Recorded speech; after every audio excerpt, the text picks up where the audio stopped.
Ladies and gentlemen, boys and girls, welcome to the Long Island Puppet Theater.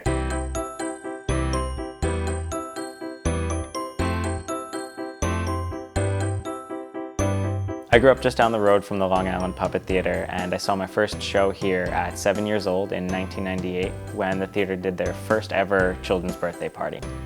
I just remember coming in and seeing the show and being completely enamored with puppetry and what was happening on the stage before me. Sebastian, what brings you here? Perhaps you need to get rid of a pesky ghost. I worked for the puppet theater throughout high school and college on and off. And then this past year, the previous owners reached out to me because they were looking to retire.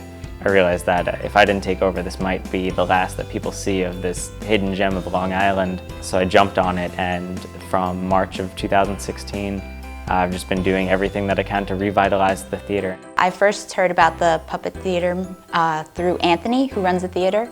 He was looking for voice actors for his upcoming performance of Alice in Wonderland. Around here, I do a lot of the behind-the-scenes stuff. I do voiceover work. I do some of the live performances as well. Like, we have a safari show entirely in Spanish that I perform. And you walk through Hicksville and everything's a lot of the same, but the Long Island Puppet Theater is kind of nestled in the middle of just this really obscure area, and the coloring has always been so different from anything else. Seeing the decor as this wonderful fantasy world and being able to contribute to that was always something fantastic. The thing that I feel like the kids really lock into the most is the theater setting. From a young age, if they don't have a lot of experience with that, being in a closed space and having the curtains open is such like a spectacle to them, which is very exciting for us. A lot of kids are getting involved in actually puppeteering because of coming and seeing the shows with Anthony, and then they take like workshops with him, which is awesome. I hate to play favorites with my puppets, but I have a hand puppet who's my mascot for the theater. His name is Kirby. He's just kind of this big furry monster character. He's developing more of a personality every time he comes out. The kids seem to love him, the parents seem to love him. He and I have been through a lot together. My favorite thing about the Long Island Puppet Theater is that I'm always making new friends. We get to spend time with all the kids, and it's very important that we get to make them happy.